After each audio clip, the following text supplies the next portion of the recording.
My brother is missing. Anyone who saw My or cousin glimpsed him. went missing yesterday in Zeykeem. Ahab If anyone Adel hears his Mansour, name. 16 years old, went missing in the Zeykeem area. My son went missing while going to the aid area in Zeykeem on Sunday. Messages from desperate families, all searching for loved ones who went out to seek aid and never came back. 23-year-old Amar Wadi was one of them, last seen in June going to the Zeykeem crossing in northern Gaza, where United Nations food trucks entered. His mother is still desperate for answers. يعني نفسي ارتاح اعرف وين مصيره يعني حتى أنا يعني لو شهيد الحمد لله كله من الله رضا راضيني بربنا. Wadi's fate is still unknown, but a CNN investigation based on videos, satellite imagery, and eyewitness accounts points to the Israeli military bulldozing the bodies of some of those killed near the Zeykeem crossing. IDF whistleblowers who spoke to CNN also point to a broader pattern of the Israeli military mishandling bodies in ways that could amount to war crimes. Collecting humanitarian aid became a deadly reality in Gaza over the summer before the ceasefire took effect. More than 2,000 Palestinians were killed by Israeli fire while trying to get aid, according to the World Health Organization. The Israeli military has acknowledged firing toward these crowds, but said it does not intentionally fire at civilians. Hundreds, some dead, others still clinging on to life, were hauled away amid the mayhem, including here near the Zeykeem crossing. But amid the clattering of gunfire, others were left behind.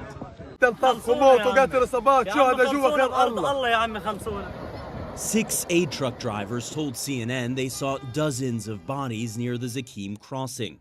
One shared these photos showing partially buried remains surrounded by aid boxes. Some said they witnessed Israeli military bulldozers burying bodies.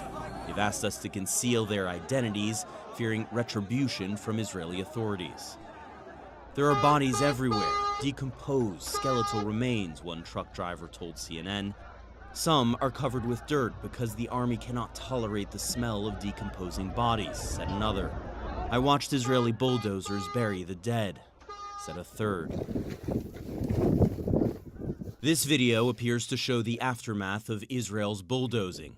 Alongside a crushed, overturned truck, partially covered bodies of several Palestinians jut out from the earth. A paramedic at the scene said rescue workers managed to haul away 15 dead Palestinians. With the ambulance full, some bodies had to be left behind.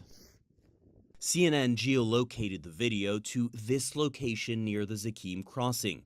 You can see the overturned truck here, alongside bulldozed roads and track marks left by heavy machinery or armored vehicles.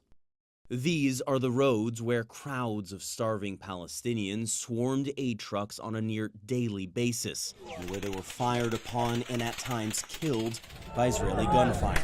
We geolocated multiple videos of people being shot and killed to these bulldozed areas, the same areas where Palestinians said some bodies were left behind in the chaos. On August 9th, 31 hours after crowds are seen here, evidence of fresh bulldozing appears in the exact same location. This video shows just how close Israeli forces, including this D9 bulldozer, were to those crowds. حصرنا 3 مرات الجنود اجوا قدامنا رجع عين بعين والكواد كابتر فوقينا ب 10 متر والحمد لله شفت حدا بنطخ قدامنا انطخوا وفي شهيد ضلوا جوا وما حدش قرب عليه قعدنا نترجاهم ترجاي نشيله ما حدا رضي الحمد لله. We provided the Israeli military with GPS coordinates for the locations where bodies were likely bulldozed and a detailed list of questions. The military said bulldozers positioned in the Zeykeem area are, quote, used for operational purposes, to deal with IED threats and for routine engineering needs. It denied they were used to remove bodies, but did not address questions about burying them. The military also declined to describe its protocol for dealing with bodies in Gaza. The Israeli military's apparent improper disposal of bodies of Palestinians stretched far beyond Zeykeem. We spoke with 2 Israeli soldiers on condition of anonymity due to fears of retribution. Both described bodies of Palestinians being buried in shallow, unmarked graves in different parts of Gaza. Essentially, the idea was to shove the body with a bunch of dirt clearing the road and push it to the sides. And that was it? That was it, yeah. The grave was not marked? No. There was no identification process or notification process to any international or Palestinian organization? Not that I was aware of, not in my unit. So essentially, we were never given any protocol or any order of how to handle any bodies. There was never once that anyone told us, if you have a body, this is what should be done. By allowing the dead to become the missing, international law experts say bulldozing bodies into unmarked graves can violate international law. And if those bodies are mutilated or desecrated, the practice can rise to the level of outrages upon personal dignity, a war crime under the Geneva Conventions. As for Amar Wadi, about a month after he went missing in late June, his phone was returned to his family. A message had been left on the home screen.